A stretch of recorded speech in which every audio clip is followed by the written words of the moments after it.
It's all yours, SFT. Thanks so much. Thanks so much for joining us, guys. This is Standing for Truth. We got a good discussion tonight. I've got SpeedOfSound here, who joined us just a few weeks ago, I believe. We had a debate on genetics and whether it is evidence for creation or evolution. So that got a lot of good feedback. If you haven't seen it, please check it out. Today's topic is human chromosome 2 fusion evidence for evolution. So this is going to be a lot of fun. It is an informal discussion, just back and forth. We're going to keep it respectful. If there are some questions from the audience, just tag Standing for Truth. We'll save them when the discussion part's over. We'll try and get to some of the questions from the audience. So once again, thanks so much for joining, everybody. Mike, thanks so much for doing this. I'm looking forward to this. So since you're the guest, unless you want to say a few words in terms of introduction, you can go ahead and do that. And then just kind of go right into, why you believe the evidence for the chromosomal 2 fusion points to evolution. Go ahead, Mike. Okay, so there's two parts of this, and if my audio is not okay, I hope somebody lets us know. There's two parts of this. There's a meta part that basically, if chromosome 2 fusion did happen, what does that mean for evolution? And the important thing to note there is that it has never been considered a slam dunk proof for common descent for chimpanzees and humans. It just removes basically one of the biggest problems for that evolution. If the chimpanzees had 48 chromosomes, we have 46, then we have to wonder why. Chromosome 2 fusion solves that problem for evolution. So rather than being offered as proof for evolution, which is kind of an odd idea for, as far as I'm concerned anyway, it removes a roadblock and it makes the story good. And overall, each of us have a story. You have the story of Adam and Eve, and you derive basically what is happening now from that story. So between then and now, we have to figure out what happened. So that's kind of what we're both doing. Evolution has a story that there was a species Y that both chimpanzees and us descended from, and this chromosome 2 fusion fits in with that story rather well. And of course, it also fits your story. God could have smushed 2 chromosomes together, or there could have been a chromosome 2 fusion after Adam and Eve. So I mean, it isn't proof one way or the other, I think, is the point. And the second part is the details of Sanford and his criticism of chromosome 2 fusion, which I find to be weak, very weak. There are quite a few problems, so we can. I'll let you go, and we can get into it. It would be cool if I could screen share. But for now, what do you have to say? Yeah, if we get to a point where you want to screen share, I think that is possible. Is that right, Praise? Mike could screen share at some point? Yeah, absolutely. It's you should see in the bottom of the screen. I do. Okay. Yeah. And I guess regarding everything you said, I would agree. It is invoked, this chromosome 2 fusion, to explain the differences between chromosomes in humans and the great apes, right? We're looking at the great apes, which have 48 chromosomes, and humans have 46. So technically, evolutionists, right, they claim that this human chromosome number 2 arose by the fusion of 2 chromosomes in this theoretical, hypothetical chimp human common ancestor, right? They say that it arose after the splitting, kind of like what you said, after the splitting of the human and chimp lineages from their common ancestor. So it would have happened in the human line. So like you said, it would be indirect evidence anyways, because yes, we could explain it within our biblical base model, right? Post-flood or pre-flood, since we do believe in a bottleneck, it could have easily been passed down. But that fusing ape chromosome, the two ape chromosomes, I should say, they were previously known as chromosome 12 and 13. Now the evolutionists call it chromosome 2A and 2B. So that's how sure they really are that They're very this sure. Yeah. occurred, right? They say that these two chromosomes merged to create what we now know of as human chromosome 2. And just like you said, that's how they deal with the differences in human and ape chromosomes. But I will start off by saying fusions do happen in nature, and the resulting fused chromosome, Mike, it can be transmitted to the next generation. And I don't think anyone's going to disagree with that. So fusions do happen. But I think this goes back to the fact of genetic degeneration, because those fusions are generally very deleterious. I'm not sure if you would agree, but they do reduce fertility, and they do disrupt chromosome structure and chromosome function. So normally there should at least be selection against those types of events. I would say in general, if there was a fusion in the human line, fusions in general are manifestations of genetic entropy. So that would certainly be consistent with the fall. But when it comes to germline fusions, because that's what this would have to be, Mike, obviously, a fusion that's actually passed on, they're not normally, they don't normally arise as end-to-end, telomere to telomere fusions. Usually it's due to mistakes in the crossing over process. So like, what kind of fusion do you believe this was? Like, was this a telomere to telomere fusion, or was it a fusion that occurred due to a mistake in the crossing over process? Like, what do you believe in regards to that, Mike? And take your time. Give us your thoughts on that. Okay. First of all, I don't feel totally prepared on chromosome 2, but I decided to go with this anyway. But yes, telomere to telomere fusion. One of the strands got broken, and the other one, there are a number of examples. I'm not sure. That's the part that I would like to know more about, is these telomere to telomere fusions. They are possible. They do happen. And I understand that 1 out of 1,000 human beings are born with some sort of a fusion. And there are a number of different ways for it to happen. There's no reason why it couldn't.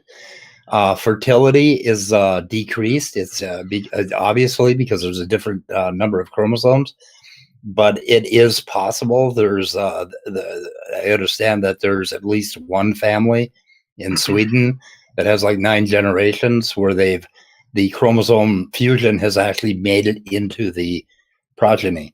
So it's all possible. There's no reason why that can't happen. And we have a number of I'm sorry, I just want to clarify. Is that fusion you just mentioned? For one, I'm guessing it's documented. 2, is that due to a mistake in the crossing over process, or is that a telomere to telomere, like a head-to-head fusion that is being purported in the human chromosome 2 fusion? Like which type of fusion is it? Do you know? I don't know. I haven't checked that one. Because, and that's okay. That's okay. And I don't know either. I'll just have to look at the documentation on that. Because from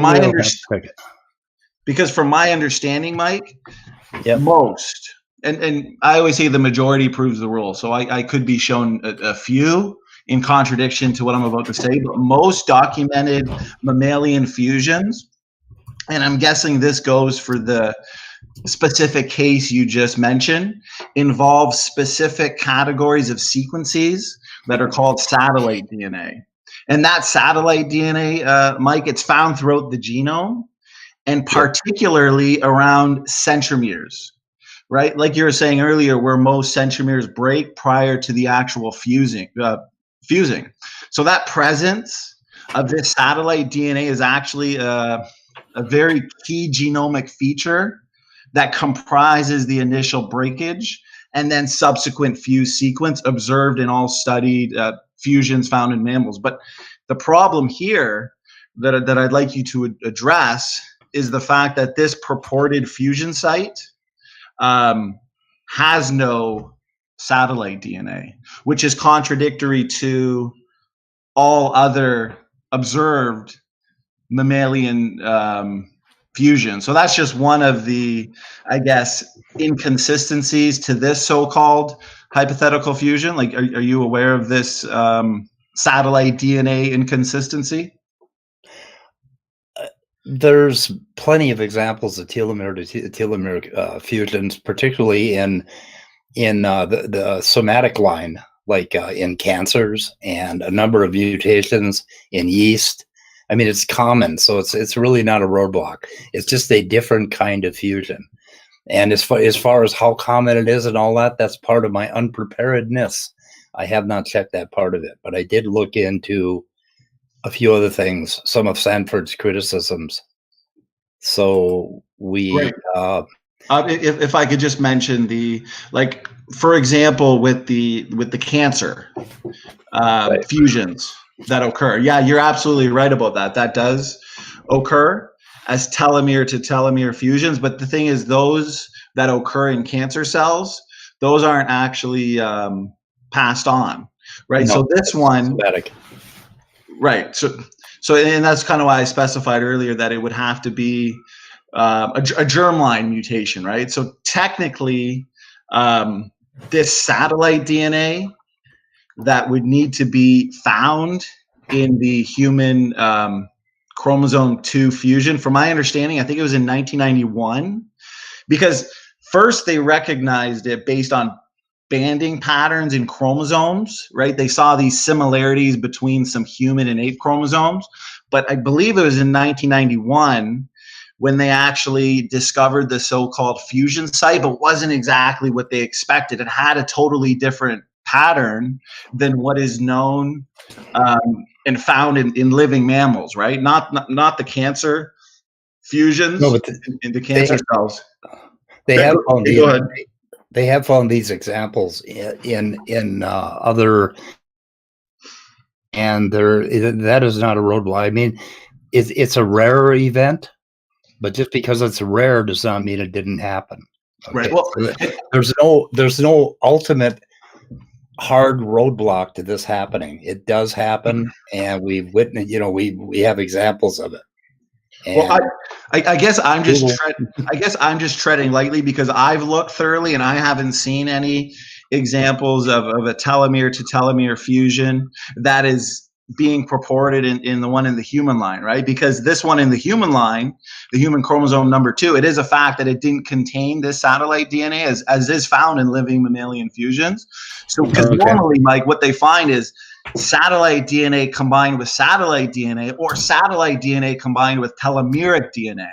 But the telomere to telomere fusions is rarely, if ever, heard of or observed. Now I'm just treading cautiously because maybe you could point to one or two, say after the debate, maybe you'll show me a paper. But yeah, it is a very rare fusion. And some have even said that if this really was a fusion, it would be the first of its kind observed in nature because of this lack of satellite DNA being seen. But and I want you to comment on this one because I don't want to beat a dead horse. Is the thing is you should see the telltale signs of this remnant telomeric DNA, right? Those sequences. But right. What they actually discovered, and I'll give you plenty of time to comment on this, Mike, is that the telomeric sequences were very, very small, right? As you know, human telomeres contain, I believe it's about 10,000 to 15,000 bases in that sequence. So if this was really a fusion and we're looking at it and we're doing our due diligence on this fusion, we should be seeing at least 20,000 to 30,000 bases lengthwise. But this fusion site, you may know about this, Mike, it's only about 800 bases in length. And here's the key point to consider. It's only about 70% similar to what would be a pristine fusion, and it's highly degraded. So how do you explain the lack of remnant telomeric sequences that should be found if it is a telomere to telomere, head to head fusion? Go ahead, take as much time as you need. Okay, the fact that the telomeres are short is one of the reasons why it fused. That's so. So are you? Go ahead. Are you hypothesizing that it was degraded? Because as we know, telomeres being the end caps of chromosomes, they're supposed to protect from fusion. So yeah, my question would be, why was there a fusion, and why were the telomeres involved when their primary job is to prevent fusion? So are you trying to say that, are you hypothesizing that then these telomeres were shortened and degraded, therefore that's how the fusion occurred? Right, there'd be a remnant telomere on one side, and the other side would be some sort of a breakage in one of the chromosomes, and that's where the fusion happened. So we wouldn't expect to see a whole lot of telomeres. What we see is exactly what we'd expect. Can I share my screen? Yes, yes, and yeah, of course, share the screen. And I understand what you're saying. Okay, so I'm glad you do agree that the fusion site is only about 800 or less bases in length, and about 70% similar to what a pristine fusion should be, that it is highly degraded, because I've had evolutionists disagree with that. For example, in my debate with Erica, she disagreed with that, or I don't know how familiar she actually was with the data. She might have just been using talking points. But here's the thing, and I understand what you're saying, okay, that according to you, that's what you'd expect. Now, here's the problem, okay? These internal telomeric sequences that are actually found in very small numbers, when I do believe that it should be found in excess of what it is, but it turns out that those internal telomeric sequences are found all over the genome, Mike. And there's been many papers, I can send them to you, that have been published that are giving us functions in many of these sites. For example, they're binding to things called transcription factors. And that, as you know, initiates the copying process of a gene into RNA. So those sequences being seen are not the remnants of telomeres from a past chromosomal 2 fusion. They're actually just functional sequences that are found all throughout the genome. So how would you explain that? Okay. I did a search on chromosome 2, on the entire chromosome 2 for the TTA-GG sequence. Right. GGG. Very few of them.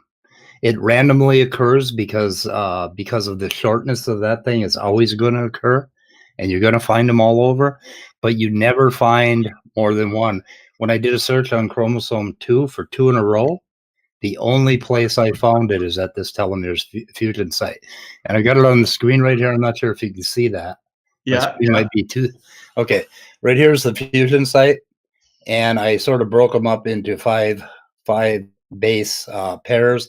There are a couple of indels, and then it goes on, and then you see the reverse ones down here, and it's not very big. And then I went out and I started searching for the exons, and I found that there are 4 exons. Well, okay, that's another subject. But this fusion site is here, and there's nowhere else in this chromosome where I have found anything as frighteningly similar to telomeres as right here, right smack in the middle at 14.1 on chromosome 2, right at the end of that DDX11L2 gene, which you see up here. Okay. And this is it. And it's a very short sequence though, Mike. And what I'm saying is those internal telomeric sequences that you're pointing to, I agree with that. For one, they're highly degraded.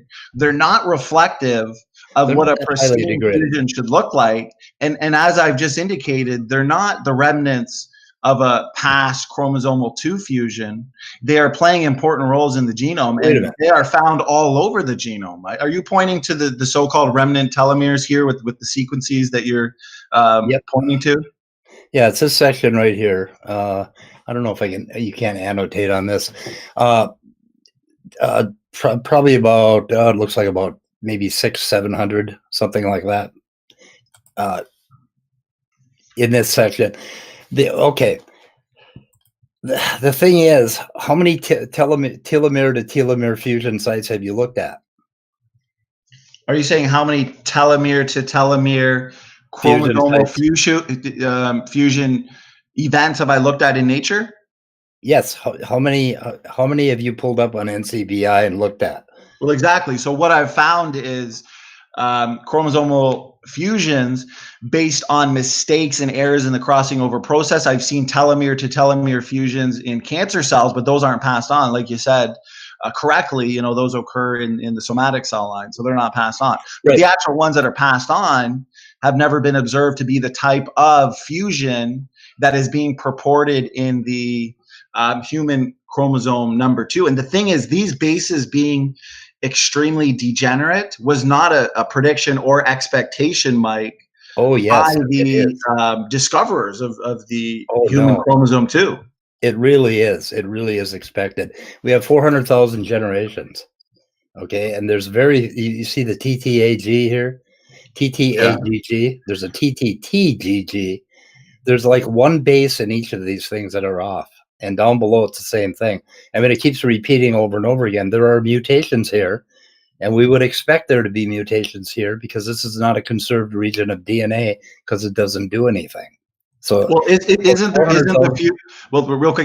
the fusion site located in an area of the human genome with low levels of recombination because it's near a centromere? Like, that should mean that the mutation rates in that area of the fusion site should be extremely low. And if that fusion did occur, let's say it did occur, Mike, there should actually be very little degeneration. That's why I'm trying to say that they expected it to be fairly pristine. Would you agree that it's only about 700 to 800 bases in length? I mean, that's a pretty extremely tiny signature for such an event. How long ago did this happen? Because you just mentioned the amount of generations. Like, when do you believe, or what does the evolutionary literature say this fusion event occurred? Like, was it hundreds of thousands of years ago, or was it millions of years ago? I'm guessing it would be millions of years. Well, it would definitely be millions of years ago, probably around 6 to 8 million years ago. So so that'd be 300,000 to 400,000 generations. This is a perfectly normal amount of mutations to see. Recombination has nothing to do with whether or not something mutates. There are mutations all over, all of the time. And the only reason that you don't see mutations in conserved areas is because the embryo dies before it forms, or the critter dies before it even gets out of childhood. So, well, real quick before I comment again on those telomere repeats, because I am genuinely curious. Let's say, so we got 6 million years ago, roughly, the evolutionary literature says. Then the human line and the chimp line split. Okay, so somewhere after 6 million years ago, whether it's 4 million, 2 million, I have read possibly even 800,000 years ago, that this fusion occurred. Okay, so let's say it occurred in a hypothetical population within that time frame, between 800,000 to say 4 million years ago. How did this fusion, okay, how is it transmitted to everybody on planet Earth? For example, every human today has 46 chromosomes. But when this would have occurred, you would have had one person with the fusion, okay? But everybody else would have 48 chromosomes still. And I'm guessing not everybody was in the same area at the time. Like, how was it passed on so everybody today has this so-called chromosomal 2 fusion? Genetic drift. It would drift into the population. It's the same thing with Y chromosome atom. It's the same reason why you could trace back and find common ancestors every so often. Common ancestor of everyone in a tree because that is just the way genetics works. If you've Are ever you run saying? any models on a computer, you'd see that frequently all the lines die out except for one. You can trace it back to one ancestor somewhere along the lineage, and there's all kinds of Y chromosomal atoms. There's there's going all the way back. Just the way genetics works. But let's get back to, like, you're having a problem with the way this fusion site looks, that it's too small. But the thing is, what do we have to compare with? We don't know. It's basically that you don't like it. Well, it's I like it. hypothetical. Well, I'm saying it's hypothetical theoretical because it's unlike any Well, telomere. everything is. It's unlike any fusion we've actually observed in nature. And my rebuttal to those internal telomere repeats that you're pointing to, I see them loud and clear. There's no denying it. But I'm saying that the presence of those internally located telomere repeats, Mike, they occur, and this is a fact, and I can send you papers proving it. They occur throughout the human genome from only a few repeats in length, like we see there. And I'm glad you actually shared screen so the audience can see, to literally, Mike, hundreds of repeats long. And telomeric repeat sequences are unique to the ends of chromosomes, but they're distributed widely over the human genome with function. So I don't know why you keep asserting that this. I searched the entire human chromosome 2 is very big. It's one of the big ones. I didn't search all of the chromosomes, but I did 2, and I only found one place where there's 2 repeats of this 6 base sequence that indicates a telomere. So if you have evidence of this appearing you're saying that there are telomeric remnants all over the genome? Where? No, I'm saying that those aren't telomeric remnants. I'm saying that those sequences you're looking at, those internally. See, the thing is, you're looking at a very, very degenerate. You're looking at something that's only between 700 and 800 bases long. Telomeric DNA is what, 10,000 bases long. So this is very small. You've admitted this, and I understand your it's not point that it happened a long time ago, right? You would expect this, but the thing is, these internal telomeric repeats you're pointing to, I'm saying that they occur all throughout the genome, not just in this human chromosome. No, it is a fact, yes, and they contain, and they're functional. You're seeing more and more. Okay, so if I can show you after the debate that these internal sequences are found throughout the genome, and they're not just unique to this chromosome. And you're saying that they're not in telomeres, that they're somewhere embedded in the rest of the chromosome. Yeah, they have found a few. I just read a paper, and what these indicate is ancient fusion sites that go even further back, other chromosomes that fused. And they found these all over the place. They found these fusion events in a number of species, and now they're looking at these ancient remnants. And there are a few of them, but in chromosome they're assuming ancient remnants. What's that? I'm saying they're assuming ancient remnants because the fact is like evidence for an ancient remnant of a chromosome fusion, and enough to alert them. But here's the thing, Mike.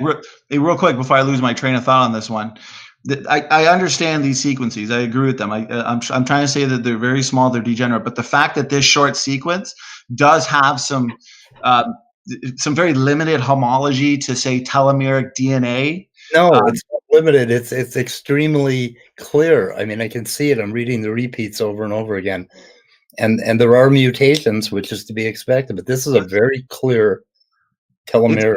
It's clear. It's clear that they're degenerate. It's clear that they're small. It's clear that it was a surprise when they discovered that it was so degenerate. And it's also a fact that these telomeric-like motifs are found throughout the genome with function and do not show any evidence of being ancient fusion sites. That part is just hypothetical. But if you're so sure of this,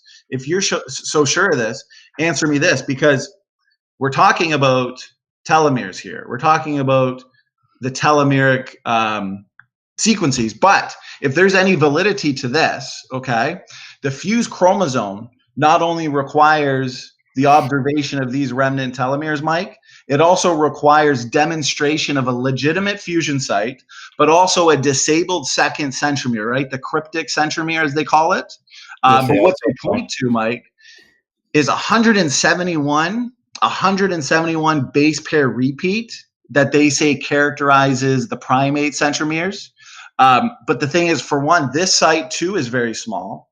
It's too human to be a remnant centromere. And this is very interesting and telling right here, Mike. This entire sequence that they point to, that they say is the cryptic centromere, is internal to a functional gene. So can you point me to this cryptic centromere that would have to be found if there's any validity to what you're saying here? My unpreparedness did not allow me to find that centromere. So that's part of the research I haven't done yet. But I would challenge you to provide me with a paper in the comments of this debate that shows me that there are long repeats of telomeric repeats that are functional somewhere out in the genome. I need to see those papers. You can't just pull information after your last video with Erica, which I'm hoping we can talk about, with the paper that you put up that was about gene duplication. I want you to show me that paper. Otherwise, we're going to have to ignore it. I mean, I can't believe. Right. Well, let's not divert the topic. And we will, Mike. I'm saying, but there's more to this. There's a fusion site here, right?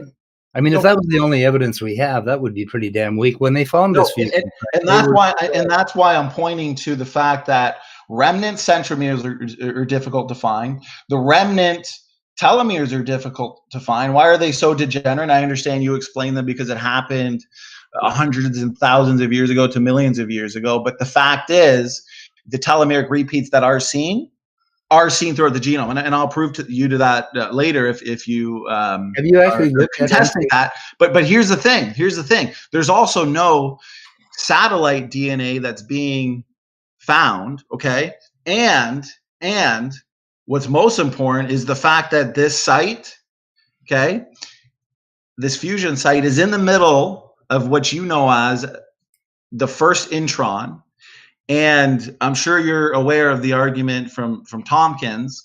DDX11 or 11L2. Right. So I just want to, because you said it was Sanford earlier, but it's actually Tompkins.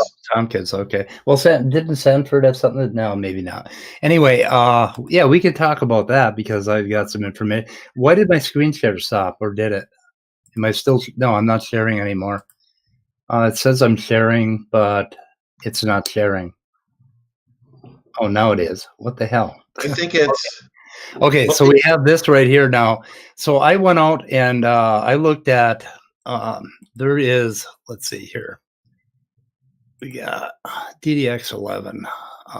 This is, okay, it's DDX11.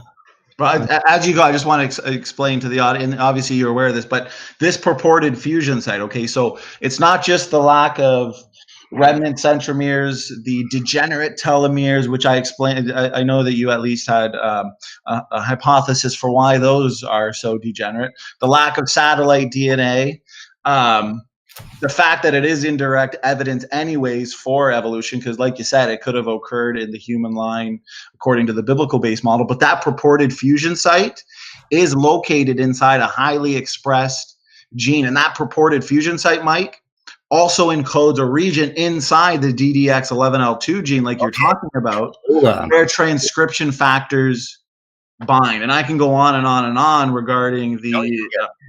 But you're looking at it right here. This is your highly expressed gene, which is not highly expressed at all. Like in, let's see, over here, one of the higher ones, 5 parts per million. Over here in the testes are kind of like they'll sleep with any gene they express, and even this one only has 18 parts per million. This is not highly expressed. If you look at the actual DDX11, I think this is DDX18. This is DDX11. This is the DDX11 gene on chromosome 12. Well, Mike. We have much higher expression. It's that fusion site, Mike. It's located smack dab in the middle of a complex and functional gene, but its sequence contains a functional transcription factor, a transcription factor binding domain, and it's uniquely positioned to control the transcriptional complexity of the DDX11L2 gene. So I don't know why you're saying that it's barely expressed I can or, tell you or why. barely functional. Because it's barely expressed. Okay, number one, there are 28 DDX11 genes in deadbox 11 genes in the human genome all over. There are plenty of really functional genes that are expressed at a much higher rate than this one. Secondly, there are 4 exons in this gene. One of the exons I thought was on the other side of the fusion site, and that one is, let's see, if we go down to, if you look right here, if you, let's see, this is DDX11. I'm going to look at expression, exon expression. This is Well, DDX18. Are you aware though, Mike, that the fusion site is actually read in the reverse complement, and it's a transcription factor binding site in the middle of that gene called DDX11L2? Like, are you? It codes. I know it doesn't code for a protein. That's why they call it a pseudogene, but that's just based on junk DNA assumptions. But it does code for a functional RNA molecule. Are you saying that that's not? And it's co-expressed too. So it's not just, it's co-expressed with other genes, and those genes are highly critical to the cycle of the cell. I mean, are you disagreeing with all this stuff? I think evolutionists at least agree that it is functional. I can't find a single thing. They haven't even looked at the 3D map of this thing. It's considered, it's listed as a pseudogene. It is low, it does very little expression. Only one exon 4, expressed at all. I have found nothing on it being co-expressed. I found nothing on it being functional, and I've searched papers everywhere. And on NCBI, when you pull up the gene, it shows you all the papers, right? So you can find all the places that people have talked about it. Nobody is talking about this gene except you guys. I see nothing to indicate this is functional, but it's even worse than that. Okay. Well, no, it's not worse than that, because I'll provide. Have you read through Tompkins' paper where he talks about how that gene is highly expressed in not just one, but many important cells throughout the body? It's an extremely important gene, and it's linked to many other highly important genes. This is just one nail in the coffin, Mike. No, it is not expressed. It's hardly expressed. This one is 2 parts per million. The testes is the only place this thing is expressed. But it's even worse than that. I have bad news for you. I went and searched, and I was under the impression, because I believe Tompkins, that this one exon was on the other side of the fusion site. And so I searched them out, and here we go. Exon 4 right here, down to exon 1 end. That is the whole gene. It's not that damn big. Well, down here is the fusion site. He missed it. He made a mistake. That fusion site, that gene does not cross that fusion site, as far as I could be wrong, because you are wrong, because that site, like, how do you know? Because that site, I'll give you his most recent papers in 2017. It's called Debunking the Debunkers. It's where he goes into detail on all these so-called arguments. But he shows that this site is in the middle of the gene in what's called the first intron. Okay. Where does he show that? Debunking. It literally overlaps from one end to the other, and those genes. Okay, these genes, these long non-coding RNA genes, they function exactly like protein coding genes. They have exons or coding regions that end up in the final RNA molecule. They have introns, as you know, they're intervening regions. We're looking at promoter regions, control regions. I mean, this so-called fusion site really is part of this highly functional gene, and you don't gain highly important genes by slamming together 2 chromosomes, Mike. You have no evidence that it's highly functional at all. I can't find a thing about it being even functional in the, not even a little tiny bit. There are 28 other DDX11 genes. It's kind of like when it comes to the endogenous retroviruses or the ALUs. A lot of the times, the evolutionists, they're very silent when it comes to this, because their worldview would suggest a genome of junk. I mean, the chromosome 2 fusion is based on the junk DNA paradigm. But I'm saying the junk DNA paradigm has been completely overturned. Go ahead, Mike. What were you going to say? It hasn't. No, he's straight off topic into the junk DNA paradigm. But anyway, Tompkins made a mistake. That fusion site is not in the middle of that gene. If you pull up the gene on NCBI, it shows you the fusion site, but none of this stuff is part of an exon. None of this. And I was surprised to find that today. I was befuddled, and I thought for sure I would find an exon on one exon on one side of the fusion site and 3 on the other. And lo and behold, all 4 are on one side, according to what I just pulled on the what is it, the 38. Have you looked at NCBI? Have you looked at these? Have you done this work that I'm doing? It took me about 3 hours. I've done a lot of work on this human chromosome too, because I wanted to know, for one, about the satellite DNA.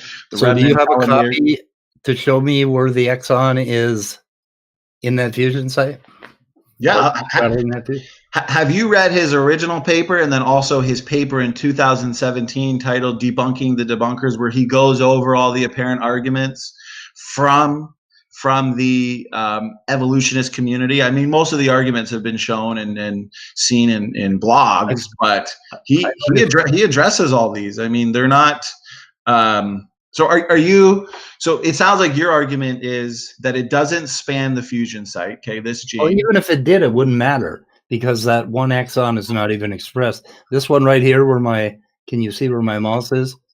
That it's very short. Exon 1, hardly ever expressed in any tissue type. So so your argument is it's not, so that purported fusion site, right, that is being shown by Tompkins here to be located inside a highly expressed gene barely has any expression, is what you're saying. Can you do a screen share and show me this paper and show me where he says that, or show me where and the other thing is that he listed the sequence here, and I was not able to find that exact sequence. I'm guessing he went with a different genome.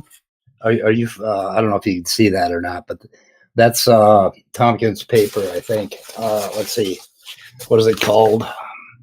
This is by Tompkins and Bergman, the chromosome 2 fusion model of human evolution. Right. But have you seen the most recent?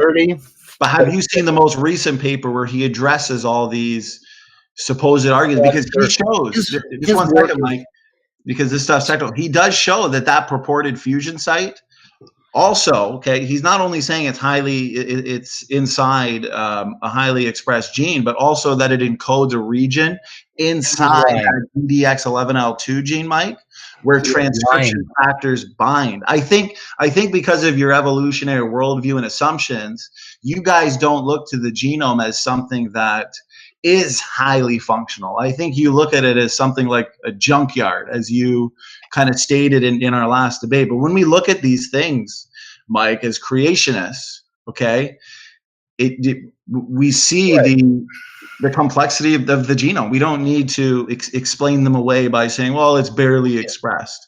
I mean, these transcription factors, I mean, they're proteins that bind to DNA at specific regulatory sites. I mean, these things are important. So if your argument is that the fusion site is not located smack dab in the middle of a complex and functional gene, then we'll just have to agree to disagree and pass around some papers after the debate. Right. We may have to agree to disagree on that one. But if you haven't read his second most recent paper, which I haven't seen any rebuttal to, I think you need to at least do that. As due diligence, right? His work is so sloppy that it's almost impossible to read. All he talks about is evolutionists and your worldview. And I've never read any other scientific paper that does that. And he has not made a case for this being highly functional. He has not made a case for he's making things up. I swear he's lying because he's getting paid to lie. The man should know better. His work is horrible.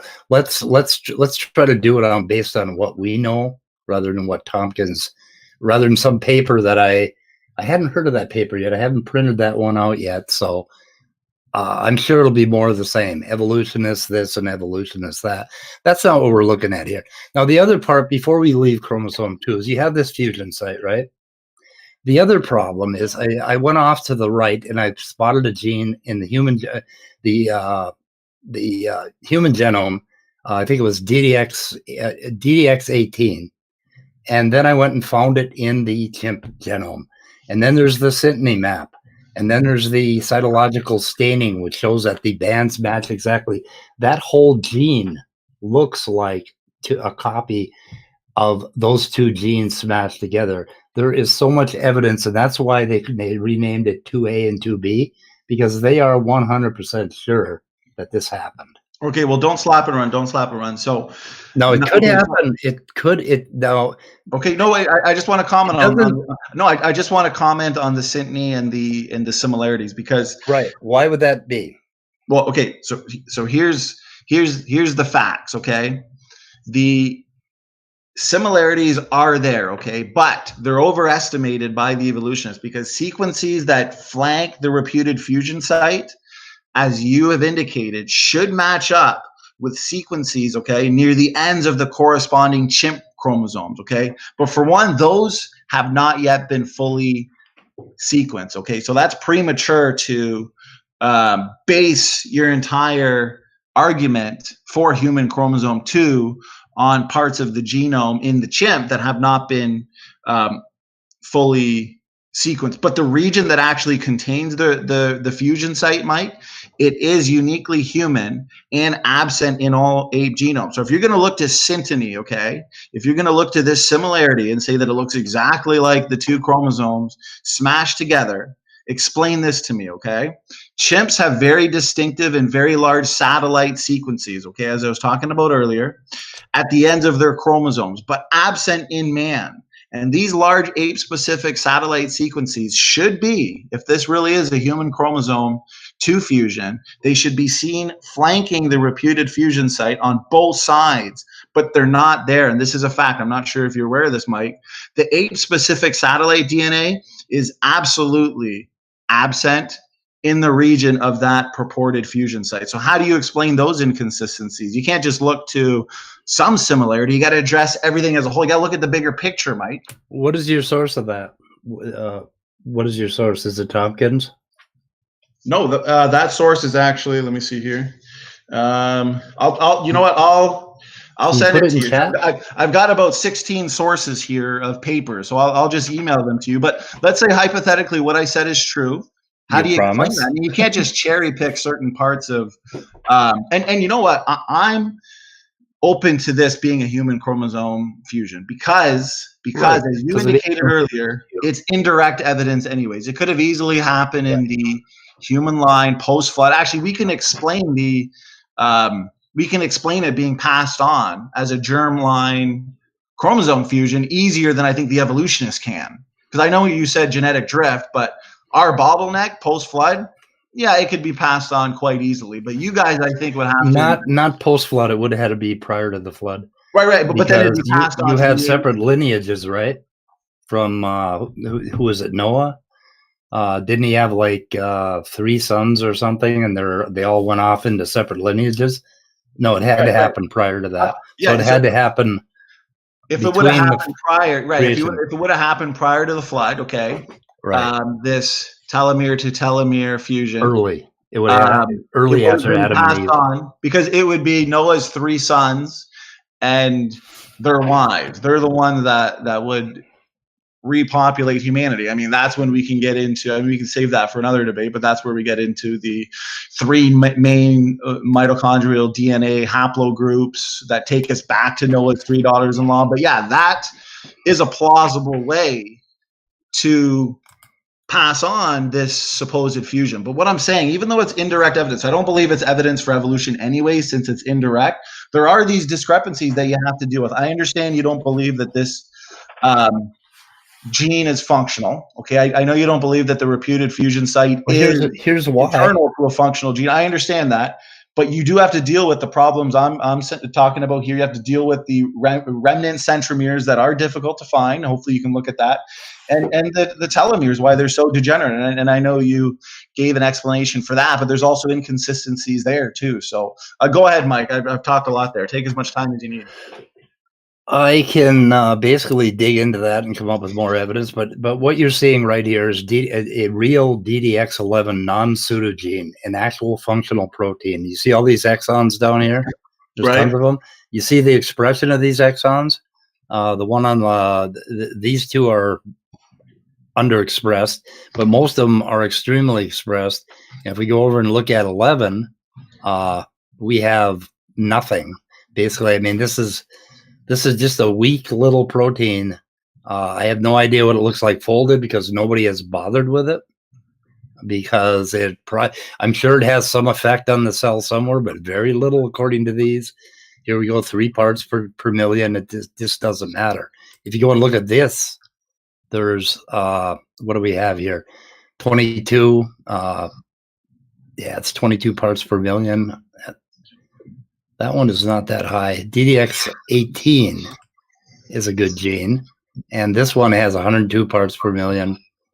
40 parts per million. This is pretty well expressed, not just in the testes. So, I mean, this is what a real gene looks like. Right, Non-pseudo gene. And basically this thing about, saying that the entire genome is function, that is your imagination. I mean, there's no proof of this. We found we're finding, I mean, every day they find some new mechanism in the genes. You talk about epigenetics. It's an unbelievable field. Things that are epigenetic. And there are many, many effects that we haven't unwound yet. The thing is a mess. Like I said last time, it was spaghetti code. I mean, it's just a mess. But here's the thing, though, Mike. I mean, all you have to do is look back at the history of genetics. I think it's pretty clear that we speak probably less than 1% of the DNA language, okay, the genome that we're looking at here. Back in the 40s, the 50s, they used to say one gene, one protein, one function, okay?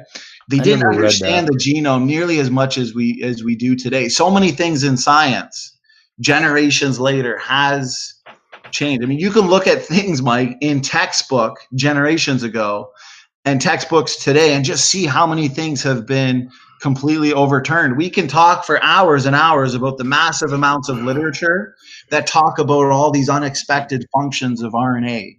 Right. It's like, it sounds like you agree with me, Mike, and it's amazing because but you're betting on something that hasn't happened. I mean, we find a few pseudogenes that are functional, and you're saying that the trajectory is that we're going to find. I mean, there's 90% we have not found any function for yet. I mean, we find a few things, few surprises here and there, but your trajectory does not make over any 88% sense. of the genome. Over 88% of the genome has been discovered to be actively transcribed into RNA, which suggests function. Mike, we're dealing with a foreign language. Well, just one second. We're dealing with a foreign language here, okay? A very highly compressed DNA code, and it's far beyond the best computer code that we have. I mean, we write books, for example. No. We write books, Mike, that can be read both forwards and backwards because DNA can. Have you heard of protein moonlighting, where these mitochondrial DNA proteins, we now know, they function in this particular enzyme complex, and it takes this chemical and it's going to transform it into this or whatever. But I mean, we got this moonlighting, and these proteins are doing things that we never ever imagined. It's like they've got multiple functions. It's like a multifunctional tool. Like that's these proteins. It's so beyond what they used to talk about generations ago with this one gene, one protein, one function thing. So I think it's premature on your end to say that the genome is highly dysfunctional, because these paradigms seem to be overturned more and more and more every single day. I mean, look at the DNA redundancy, Mike, for example, right? Because there's redundancy in DNA coding for a protein, right? This wobble position 3, for example. But now we see that those play important functional roles as well. They don't just tolerate error in the cell, right? They're not just used as backup codes, but they're actually used, these redundant elements here. What they do is they slow and speed the process. So, I mean, it really is information compression on every single level. So I'm just saying, according to my basic assumption that, the Bible's true, Genesis is true, I would expect a fully functional genome. And that's why these things and I mean, this might have to be saved for a separate discussion, but like pseudogenes, the endogenous retroviruses, the chromosomal 2 fusion, I see that as evidence that evolutionists used based on an assumption that the genome is highly dysfunctional based on evolutionary leftovers. We've been going for nearly an hour here. What I want to do, since you're the guest, take as long as you want. I'm going to give you the last word to comment on anything you feel like wasn't addressed, anything that I said there. If Praise has a few questions in the comment section, then we'll jump right to that. So, Mike, it's I want to give you as much time as you need here. Give your closing thoughts here. Comment on anything that you feel like maybe was left addressed. Just kind of sum everything up, man. I want to thank you for joining today. Okay. Basically, it is your worldview that's leading you to believe that this is information, or that it's language, that it's cleverly coded to do all of these things. There's a cat's ass, and that very much affects your thinking on this, and your expectation that the entire genome is going to be. And I don't like the word functional. I like the word vital, and the rest of it has a part.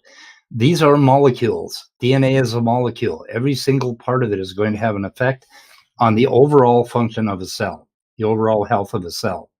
A cell is an autopoietic system. That means self-creating. And it basically works on statistics.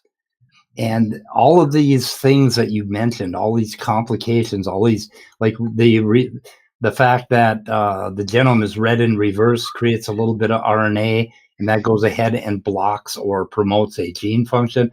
These things are being discovered every day. The reason that they're being discovered every day, and they will be for the next 100 or 200 years, is because this code is not code. It's a mess. Nobody would ever program a computer like this. This is horrible. Have you ever looked at the mTOR pathway? It's ridiculous. I mean, this you're being colored by your idea, by your worldview, by the fact that you believe that these genomes were created with some perfection, and that there's some clever coding going on. And what I see statistics and chaos, and I see molecules bumping into each other and creating life. And so my worldview does not allow for a creator or any kind of disembodied mind. So, of course, the only way that I can figure things out is with chemistry. The reason I believe in evolution is because of what I know about molecular biology and what I know about genetics and what I look at and how these things operate and what I know about morphogenesis. I've looked very deeply into these subjects, and it looks to me like it's all very, very possible and probably what happened. So that's about all I got. Our worldviews tend to get in the way. And now I have considered your worldview, and I intend to model it on a computer, starting with Adam and Eve, giving them as much creative heterozygosity as I can. You got it. I am getting tired. You got to say it 10 times fast. Yeah, right. So I'm basically, I am always looking for the cracks in evolution. And when I hear one of your videos, I go and investigate every bit of it because it sounds plausible. When you're really good, you're kind of like the ShamWow salesman on off his ADD drugs. Like you forgot to take your ADD drugs. You know the ShamWow salesman? A ShamWow? You are really good at what you do, but and you sound convincing. And when I hear you say something, it's like, oh hell, or Raw Matt, he piles stuff on faster than hell, and I have to investigate every bit of it. Every bit I've investigated has fell apart. I'm sorry, and that's kind of why I wanted to have conversations with you, because I don't see the sense in most of what you're saying. So anyway, let's try some questions. I am tired. Right. And you know what? I want to thank you, Mike, for once again going over an hour. I mean, it's hard to believe that we can talk so much in just discussion-based format, right? So it's been fun. Obviously, I would have many things to say to what you said, but you know, as I've iterated, you're the guest here. I want to give you the final words. I think it was a really good discussion. Maybe we can do more. The first one was basically on genetics and creation versus evolution. Today we talked about human chromosome 2. Is it evidence for evolution? Maybe, when we decide to have a third discussion, since you said you are open-minded to the biblical-based model, maybe I'll just put myself on the hot seat and we can talk about post-flood speciation. We can talk about created heterozygosity, and you know what? I can sit here and answer all the questions for you and see if I can convince you. And you can, in the meantime, come up with some questions you may want to ask me as well. So once again, thanks so much for doing this. It's been a great discussion. Audience looks like they've had fun.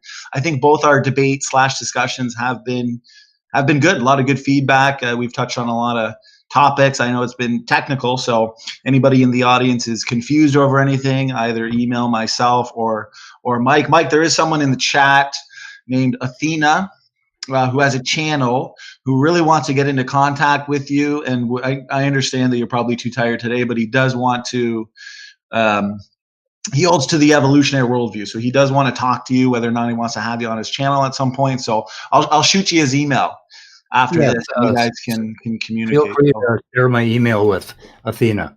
Awesome. I saw that request before, and I actually put it in the comment that I wanted you to give my email to that person. So awesome. I will. And then we'll, like I said, we'll coordinate another debate on a different topic at some point. If you do have a few questions. No questions tonight, but we did have a super chat from gosh, let me hold on. I'm gonna look up real quick because I forget the names. I'm so stupid. Ashley, Ashley sent a super emoji. So for $10, that's awesome. Thank you, awesome. Ashley. Thanks so much, Ashley. Thanks for supporting. And if there's no questions, I guess it was pretty fast-paced dialogue. So it flew by. Thanks again, Mike. Thanks again, Praise, for setting it up. I hope everybody had fun.